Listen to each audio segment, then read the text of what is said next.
Halo semuanya, kembali lagi bersama saya Chris Angkasa. Jadi hari ini saya baru ikut yang namanya Public Expose. Seperti yang kalian ingat dulu video saya yang tentang Wintermar. Saya sudah mengikuti public expose-nya dan hari ini saya sudah menantikan sejak lama, yaitu ada RUPS dari Cardi Aero dan juga uh, public expose dari Cardi Aero.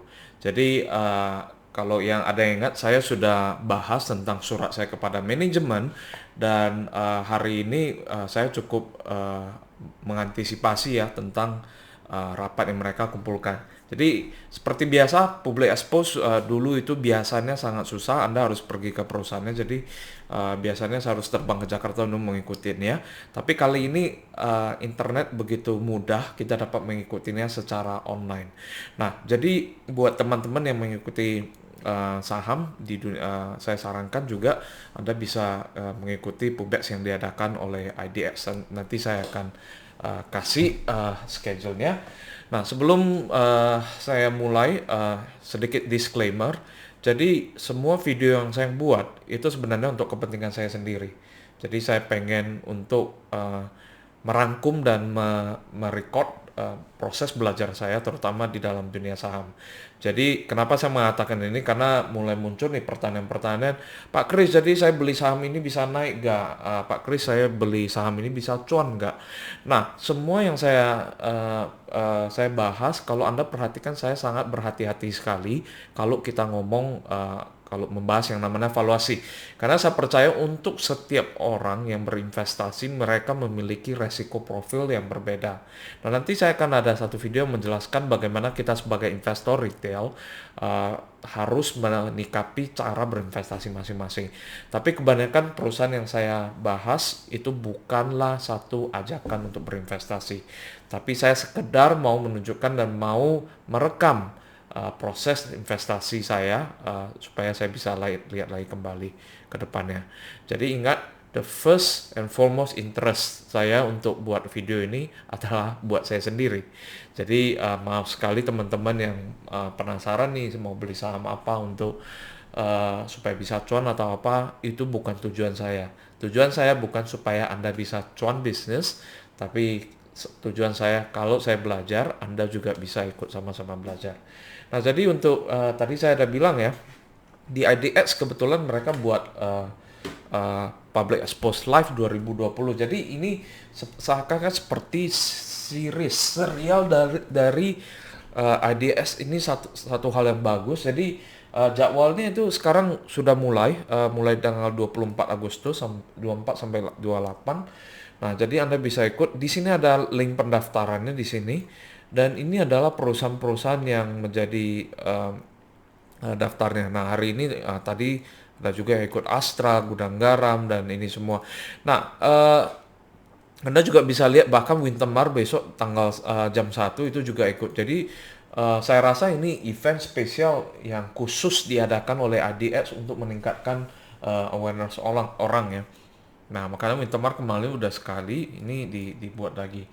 Buat saya yang saya cukup interested ya, mungkin untuk besok saya mungkin nggak akan lihat, tapi ini buat saya cukup interesting. UNTR, ITMG, Astra Auto Parts, Wintermar, tapi saya rasa itu materinya bakal hampir sama. Indonesia Kendaraan Terminal ini saham favorit banyak value investor, tapi akhir-akhir ini agak mengecewakan performance-nya. Kemudian dari sini uh, Bank Jago mungkin interesting ya. Ya kalau nggak salah ini bank baru ganti nama.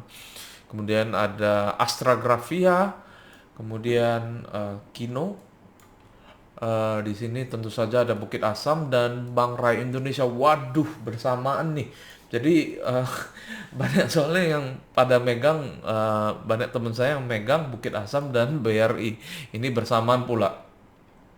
Kemudian juga ya Sido muncul. Kemudian Total Bangun Persada, salah satu perusahaan yang track recordnya cukup bagus. Dan Bank Negara Indonesia, BNI. Dan Selamat Sampurna, Nah, kalau yang ada interested ini BCA sama Adaro juga. Wah, ini IDX nyusun jadwalnya itu perusahaan-perusahaan yang raksasa, perusahaan yang bagus-bagus itu bersamaan. Jadi di sini ada pendaftarannya. So let me think what you kalau Anda merasa ada interesting, let me know di komen di bawah. Anyway, saya mau bahas hari ini tentang RUPS. Oke. Nah, jadi ada dua bagian. Pagi ini mereka RUPS ya. Jadi RUPS saya bahas dulu sebelum kita masuk ke Pubex. Nah, jadi sebenarnya RUPS-nya ini RUPS luar biasa. Nah, kita akan lihat ya. Nah, buat saya ini inti terpenting dari RUPS pembahas ini ya adalah ini mengangkat kembali dan perubahan susunan anggota Dewan Komisaris dan Direksi Perseroan. Kayaknya di sini yang terjadi adalah perubahan susunan ya. Jadi di sini ada misalnya ini Pak Yakob bin Ahmad Piperdi selaku komisaris ini tetap pengangkatan kembali, jadi tidak berubah. Pak Yakob ini juga senior di dalam SITS ya. Jadi bisa dibilang salah satu pemilik 40% dari KDRO adalah SITS, ya, perusahaan yang hampir sama di Singapura juga. Kemudian di sini ada pengunduran diri Pak Aji Gunawan, Ibu Hasiana. Oke, di sini saya rasa cukup major ya di sini, yaitu Bapak Nur Hadiono selaku Presiden Direktur Perusahaan. Jadi pengunduran diri, dan juga Bapak Radianto Kusumo. Nah, saya tidak tahu kenapa mereka dua mulai mundur, tapi interestingly kalau kita lihat halaman selanjutnya, Bapak Nur Hadiono itu naik menjadi komisaris perseroan. Jadi terjadi mungkin bisa dibilang susunan kembali, dan ada komisaris baru juga yang menggantikan tadi dua orang yang sudah mengundurkan diri, Bapak Nasri bin Othman. Ini saya cek nanti di bawah ada CV-nya, kayaknya juga salah satu veteran SITS. Dan yang ke-8 ini pengangkatan Bapak Randy Panggalila selaku Presdir Perseroan. Jadi Bapak Randy ini menempati posisi yang dulu dipegang oleh Bapak Nur Hadiono.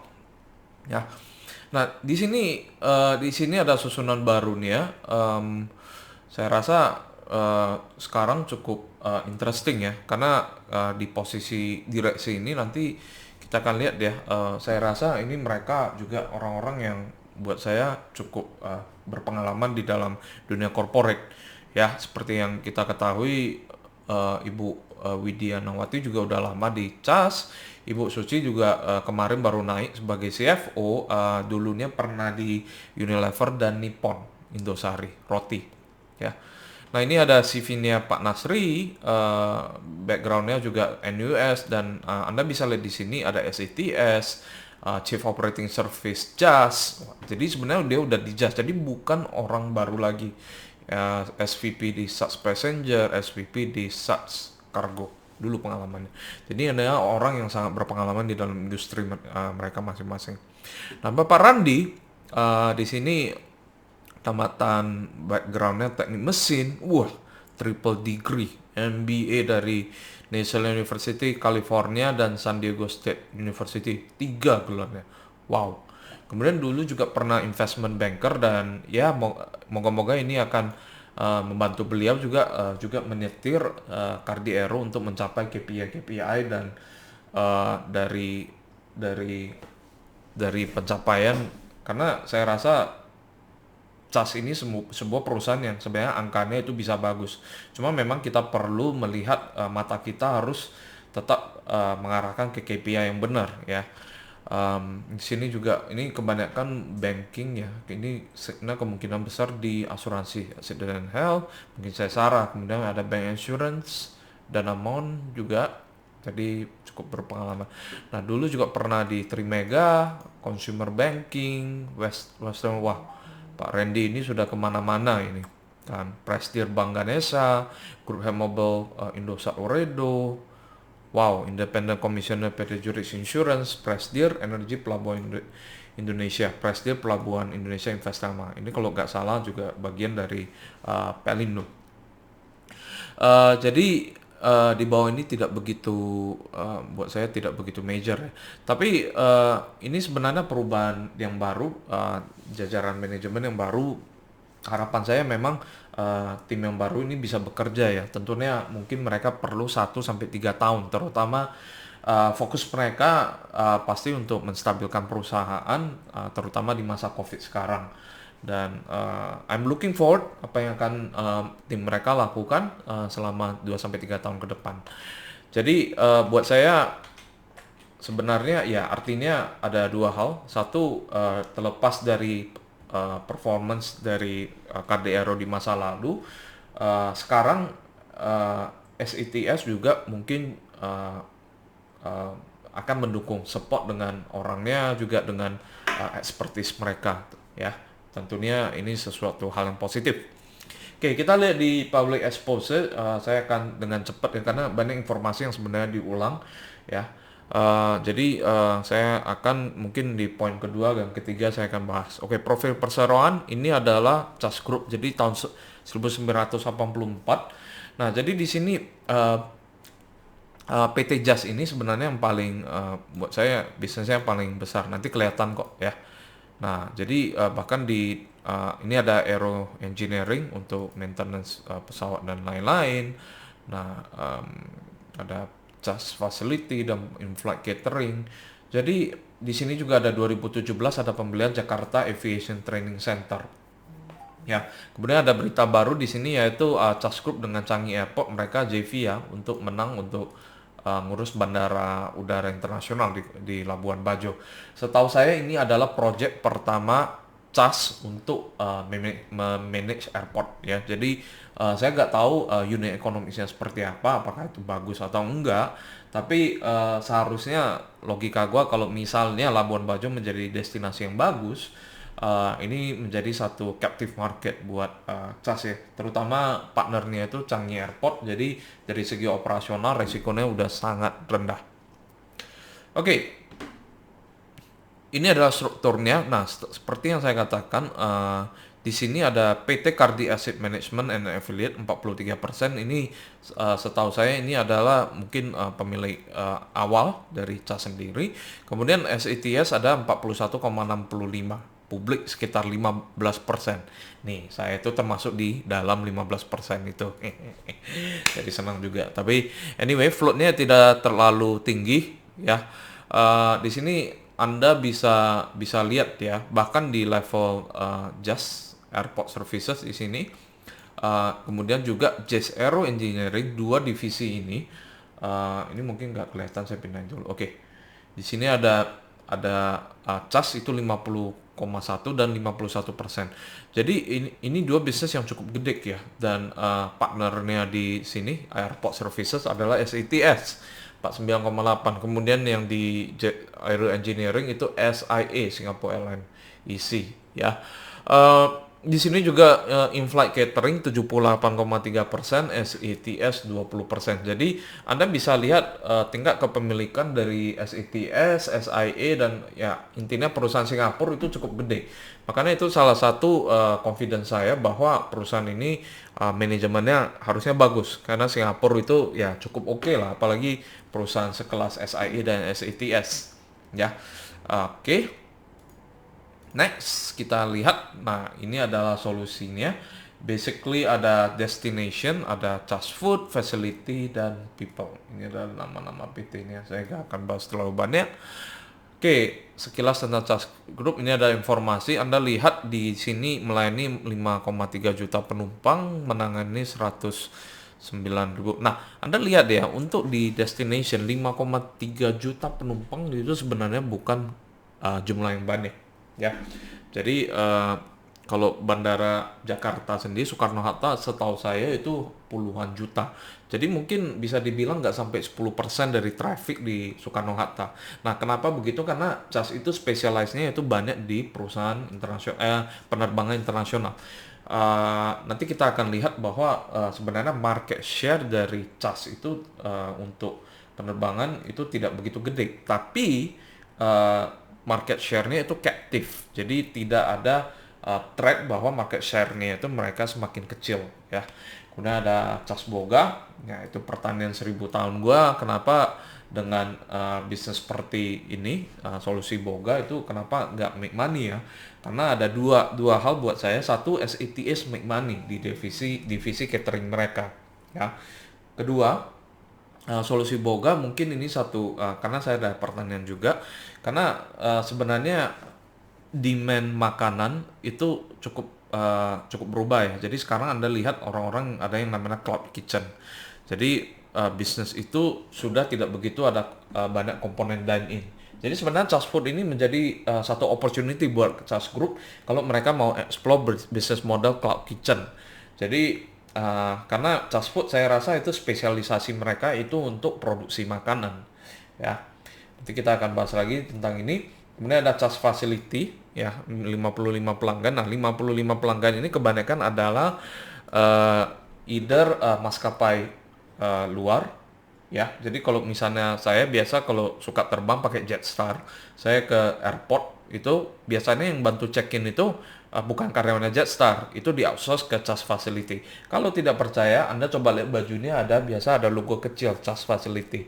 Nah, kemarin saya juga kelihatan di railing di Medan kan ada kereta ya. Jadi orang-orang yang CS cleaning service juga memakai seragam charge facility ya. Kemudian ada charge people di sini. Di sini adalah yang training untuk pilot ya.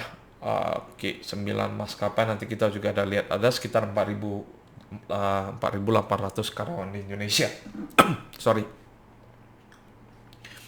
Oke, ini adalah jaringan mereka seperti yang Anda lihat cukup tersebar. Jadi saya nggak tahu ini plus atau minus, tapi plusnya ya dia itu bisa ngikut si maskapai. Maskapai mau ke airport mana, dia there gitu ya.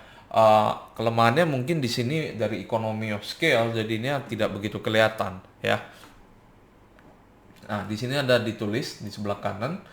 Just wilayah operasional ada two operational company, just ground handling dan aircraft maintenance ya. Kemudian juga ada just food, operational CASC dan PMAD. Nah, nanti Anda kalau baca laporan keuangannya Anda bisa lihat ya.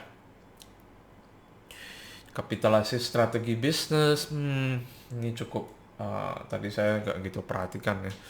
Skip. Oke, jasa layanan bandar udara. Jadi Anda bisa lihat di sini di slide-nya ini cukup banyak ya. Jadi Anda kalau mau pelajari bisnis di dalam airport itu seperti apa aja. Jadi it's not as simple. Jadi banyak service atau jasa yang diperlukan dalam hal ini.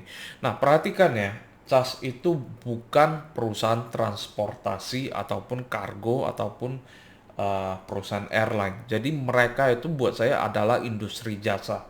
Jadi dari segi capital efficiency saya rasa mereka lebih efisien daripada perusahaan seperti airline ya yang memerlukan dana begitu besar. Ya, jadi this is purely service. Jadi mereka itu fokus sama people ya. Ground handling, cargo handling, ground handling itu biasanya pesawat misalnya udah nyampe itu mereka perlu diparkir dan lain-lain. Cargo handling itu ada barang yang diantarin, perlu dibawa ke gudang, disortir, rem handling. Jadi gimana? Bahkan ini lounge ya. Saya nggak tahu, saya sepertinya belum pernah masuk ke lounge yang dioperate oleh CAS, tapi I'm looking forward there. Special assistant, security, warehouse, catering, fuel minyak. Ya, bahkan isi minyak. Nah, saya nggak tahu apakah mereka jual minyak atau cuma bantu ngisiin minyak doang. But it will be interesting karena this is di China ada satu perusahaan yang namanya China Aviation Oil. Itu cukup bagus banget karena dia jual minyak itu jual minyak doang untuk aviation. Returnnya cukup bagus perusahaannya. Oke. Pelanggannya cukup banyak ya. Nah, di sini cuma seperti yang saya tadi di Instagram live saya bilang, mungkin kebanyakan kita familiar sama perusahaan seperti Singapore Airlines, Scoot, AirAsia dan lain-lain. Tapi saya mau tekankan di sini sebenarnya ada banyak perusahaan yang bukan yang kita gak familiar karena mereka bukan B2C brand tapi itu B2B. ya seperti Cargolux, ya mungkin AVM Aviation, Kemal, ya Cargo Global. Dan Anda lihat ya di sini kenapa itu perusahaan-perusahaan seperti FedEx, ya Cargo, semua itu begitu penting karena eh, terutama di masa pandemi ini bisnis kargo mereka yang sustain mereka.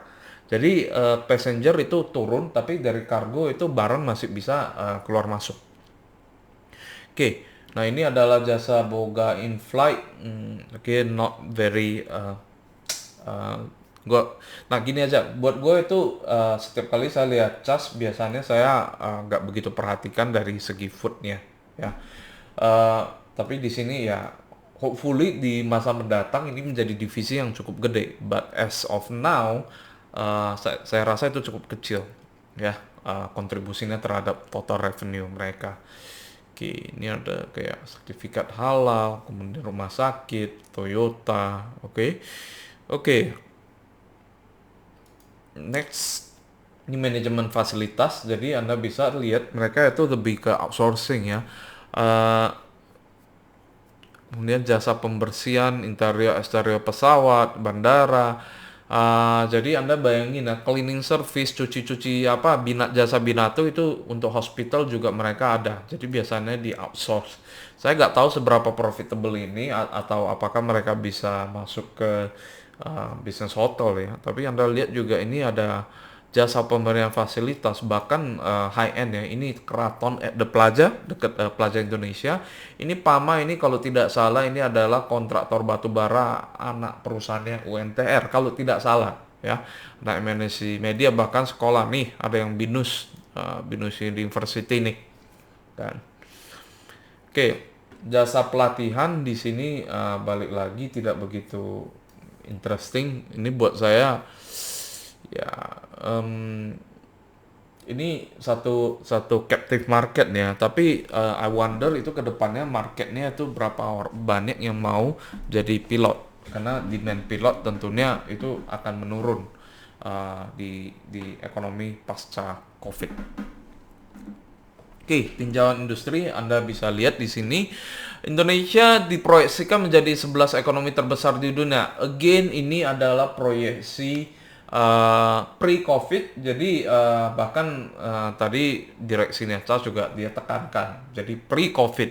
Jadi saya rasa ini this doesn't matter anymore. Kan? Indonesia apakah bakal gede? Ya, bakal gede. Cuma saya tidak akan bergantung dengan hal ini, ya. Anggaran pembangunan untuk infrastruktur saya rasa ini juga udah tidak begitu akurat karena pemerintah sekarang lebih fokus ke penanganan COVID, ya. Geografis populasi jumlah bandara Indonesia ini ya 31 domestik dan 31 internasional dan 318. Nah, jadi kuenya cas ini adalah bagian yang sini, yang kuning ini. Jadi gak banyak ya. Jadi sebenarnya banyak bandara-bandara kecil yang domestik ini kan. Dan di sini bandara berdasarkan pengelola. Anda bisa lihat ini AP1, Angkasa Pura 1 dan Angkasa Pura 2. Ya, itu cukup mendominasi ya. Dari sini Anda bisa lihat juga di sini swasta ini juga kelihatan di sini, ya. Jadi Angkasa Pura 1 dan 2 tentunya itu mendominasi karena mereka BUMN juga, ya. Jadi kedepannya ini Labuan Bajo itu bakal salah satu menjadi menambah lagi komponen swasta di sini yang masih sangat kecil, less than 1%, ya.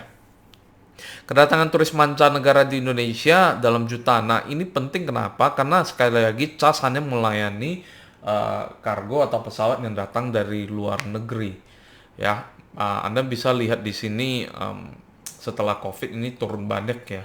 Apakah kita bisa secepat ini 2025 naik ke 18? Saya tidak tahu, tapi harapan saya bisa lah ya.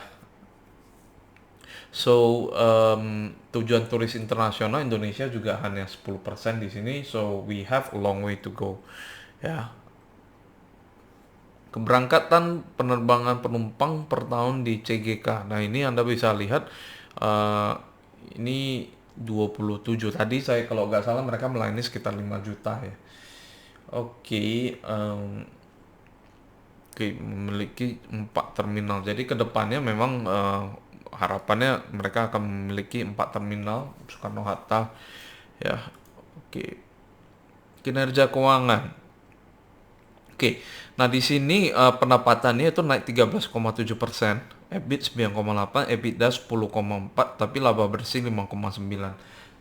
Seperti saya bilang ya, jadi sebenarnya pendapatan sama EBIT ini 9,8, EBIT sama EBITDA gak pengaruh banyak ya. Jadi seperti saya bilang perusahaan ini tidak memerlukan banyak capital untuk growth. Jadi EBIT sama EBITDA-nya juga gak beda jauh ya di sini. Eh, Cuma ya laba bersihnya bisa drop banyak sekali ya. Itu salah satunya di 2008 ada screw up di sini. Ya, jadi eh, saya sering bilang ini perusahaan adalah perusahaan yang memiliki operating leverage. Jadi Anda bisa Google itu konsep operating leverage. Jadi operating leverage ada perusahaan yang memiliki kalau dia di tahap di angka tertentu dia itu eh, dia akan mendapatkan beyond certain number itu income-nya itu semakin gede marginnya karena ada komponen fixed cost. Jadi misalnya kalau kita contohkan kayak theme park kayak Disneyland atau misalnya taman wahana bermain, jadi sudah ada fixed cost. Jadi uh, usaha dari manajemen adalah supaya mengoptimasinya itu. Semakin kita banyak orang datang, fixed cost-nya itu tetap sama. Ya, jadi komponen fixed cost-nya itu gede. Ya, di sini tentunya CAS memiliki operating leverage ya, karena mereka ada fixed cost yang tidak bisa dikurangi lagi. Bahkan tadi di Pubex itu ada komentar bahwa banyak dari komponen labor mereka, gaji mereka itu masuk ke dalam fixed cost. Ya, jadi buat saya it's not something that's bad, itu justru sesuatu yang bagus. Jadi semakin tinggi itu incrementalnya itu semakin bagus. Perusahaan seperti perusahaan software mungkin mereka hanya invest fixed cost mereka di corporate cost dan mungkin development cost. Setiap incremental yang mereka jual itu sebenarnya udah hampir pure profit ya. Oke. Nah, ringkasan laba rugi di sini. Nah, ini yang ditunjukkan adalah sebenarnya ya, kalau mereka lihat Q1 sama Q2 sebenarnya belum beda. Jadi secara EBIT dan EBITDA mereka masih grow ya. Operating expense turun walaupun ya mereka punya pendapatan turun, ini di sini mereka kelihatan efisiennya. Oke, laba bersih masih naik. Ya, itu karena kemarin itu ya cukup dari angka yang cukup base ya. Nah, tapi low and behold kita lihat ketika masuk ke kuartal kedua ini mulai masuk. Jadi kuartal pertama belum kelihatan efek dari COVID ya. Di sini lumayan sakit ya. Tapi overall saya kembali lagi lihat ini ya. Dengan COVID mereka pendapatannya drop 32%. So this is already one of if not the greatest bencana terbesar yang bisa hit perusahaan seperti ini, dan dia drop 32%. Nah, tentunya Anda lihat karena efek operating leverage ini, fixed cost mereka tidak bisa kurangin, EBIT ini turun jauh lebih banyak kan. Jadi sebenarnya Anda bisa lihat entitas laba bersih kepada pemilik Indo itu sebenarnya masih loss 7,1 ya. 7,1 secara cash flow seharusnya mereka masih positif ya. Oke, pertumbuhan pendapatan per segmen. Nah, ini adalah sebab kenapa saya nggak pernah begitu banyak perhatikan fast food facility dan lain-lain. Yang merah ini yang saya perhatikan setiap kali. Jadi, if the trust destination do well, the company will do well. Ya, apa yang terjadi sama yang biru ini itu hanya untuk masa yang akan datang. Ya, itu apakah mereka bisa grow catering mereka sampai seperti SAT, semoga-moga ya, itu it remains a question. Jadi saya rasa ini menjadi sesuatu yang harus diadres oleh manajemen. Pendapatan per segmen semester 1. Nah, Anda bisa lihat kembali lagi Just Destination occupy 84%. Ya, jadi benar-benar Just Destination dan secara spesifik bisnis kargonya yang carry the whole company forward. Posisi keuangan masih aman. Kemarin ada 265 miliar per Desember 2019. Sekarang masih ada 240. Oke, kita lihat dari liabilitasnya. Nah, justru di sini berkurang. Tunggu dulu, coba kita. Oh, jangka pendek berkurang. Nah, ini kemungkinan besar karena bisnisnya drop, jadi mungkin working capitalnya tidak begitu banyak. Jadi utang kepada supplier itu tidak begitu gede ya. Nah, likuiditas jangka panjang ini ada penambahan sekitar 40 M. Saya rasa itu nggak gitu signifikan ya, pertambahan 40 M, sedangkan working capital mereka turun hampir sekitar 80 M. Ekuitas tentu saja tergerus di sini, ada tergerus sekitar 35 M. But again ya, buat saya perusahaan seperti ini ya, masih Anda bisa lihat debt to equity-nya juga nggak pengaruh banyak, dan EBITDA margin juga masih bahkan masih bisa positif ya, walaupun kalau udah kita tarik ke hanya entitas pemilik induk itu udah jadi slightly negatif. So I think buat gue itu saya nggak begitu worry sih sama CAS kedepannya itu seperti apa. Uh, Let me know what you think, karena ini perusahaan yang saya udah ikuti cukup lama, dan saya kemarin juga ikut nulis surat, dan tadi ada pertanyaan kepada timnya itu, yaitu tentang satu itu tentang catering, dan kedua tentang pilot simulator yang JATC. Jadi itu sudah dijawab, tampaknya mereka juga baru masuk juga. Jadi kita lihat direksi baru, manajemen baru itu bagaimana mereka akan mulai. Tapi kesimpulannya saya cukup happy dengan update ini. Kelihatan bahwa dari pihak SATS pihak SATS dan CAS bersama-sama they are trying to do something. Ya, again, kalau perusahaan ini secara balance sheet cukup kuat. Jadi kalau kita bicara sampai tahun depan, saya rasa dengan situasi pandemi seperti ini, saya rasa mereka masih bisa survive. Nah, kalau misalnya situasi pandemi seperti ini mungkin bisa berlangsung 5 tahun, saya rasa jangankan Cardiero, saya rasa sebelum mereka mengalami masalah, akan banyak perusahaan-perusahaan yang mengalami masalah duluan. Jadi balance sheet-nya cukup oke, dan buat saya balik lagi, dengan harga sekarang, asumsi pasar adalah ini adalah perusahaan yang gak akan recover untuk waktu yang sangat panjang. So itu aja, sekali lagi saya tekankan ini pembahasan cukup umum, bukan ajakan membeli. Silakan lakukan analisa Anda sendiri. So thank you very much, I hope that this is a good update.